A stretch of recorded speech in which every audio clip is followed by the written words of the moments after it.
తెలంగాణ ప్రజలందరికీ కూడా నమస్కారం. అదేవిధంగా నిన్న ప్రెస్ మీట్లో మన గౌరవ ఎమ్మెల్సీ కవిత మేడం గారు చాలా హాట్ టాపిక్ చెప్పారు. ఆ విషయాల వెనుక మనం రాజకీయ కోణాలు చాలా కనిపిస్తున్నాయి. ప్రభుత్వంలో ఉన్నప్పుడు మళ్ళీ వాస్తవంగా అలాంటి అక్రమాలు జరిగేటప్పుడు ఇంత ఇప్పుడు చెప్పాల్సిన నిజాలు అప్పుడు ఎందుకు చెప్పలేదు? అంత స్వేచ్ఛ ఎందుకు ఇచ్చారు? హరీష్ రావు గారు కానీ, సంతోష్ రావు గారు కానీ, మన గౌరవ కవిత మేడం గారు చెప్పే ఎవరైతే పేర్లు మెగా కృష్ణారెడ్డి గారు కానీ అప్పుడు ఎందుకు బయట పెట్టలేదు పేర్లు? ఇప్పుడు ఎందుకు పెట్టాల్సి వస్తుంది అనేది అర్థం చేసుకోండి. అదొక క్వశ్చన్ మార్క్. ఎందుకంటే నెక్స్ట్ పార్టీలో కేసీఆర్ తర్వాత కేటీఆర్ పొజిషన్, కానీ కేటీఆర్కు equal to Harish Rao position BRS పార్టీలో.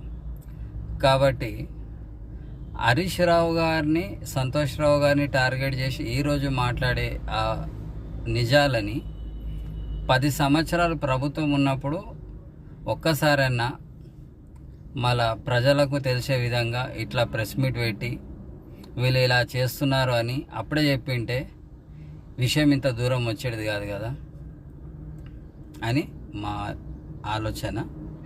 మేడం గారికి, ప్రజలందరూ కూడా ఆలోచించాల్సిన విషయం ఇది. ఎందుకంటే హరీష్ రావు గారు డబల్ షూటర్ కాదు, ట్రబుల్ షూటర్ అని చెప్పింది మేడం. ఓకే, మళ్ళీ ట్రబుల్ షూటర్ని తయారు చేసింది, వాళ్ళ అందరికీ స్వేచ్ఛ ఇచ్చింది ఎవరు ప్రభుత్వం మేడం? పెద్ద అయిననే కదా. మళ్ళా అలాంటప్పుడు మీరు ఆ స్వేచ్ఛ ఇచ్చినందుకు అలా మీరు చెప్పిన అక్రమాలన్నీ జరిగినాయి. కానీ ఇదే నిజాలన్నీ మీరు అధికారం ఉన్నప్పుడు చెప్పింటే చాలా ఇంకా బాగుండేది. చాలా పార్టీకి కూడా మంచి పేరు ప్రతిష్టలు వచ్చేది, మంచి మైలేజ్ వచ్చేది. ఈరోజు కాంగ్రెస్ ప్రభుత్వం వస్తుందా రాదా అనేది పక్కకు పెడదాం. కానీ నిజాలు అనేది అంత అయిపోయినాక, దోచుకున్నాక, దొంగలు పడ్డాక దొంగ అరినట్టున్నది. కాబట్టి ప్రజలారా, హరీష్ రావు గారికి చెక్ పెట్టడానికి ఇదొక ఫ్యామిలీ ప్లానింగ్ అని ప్రజలందరూ ఆలోచిస్తున్నారు. కాబట్టి దీన్ని అందరూ కూడా రాజకీయ కోణంలో ఆలోచించి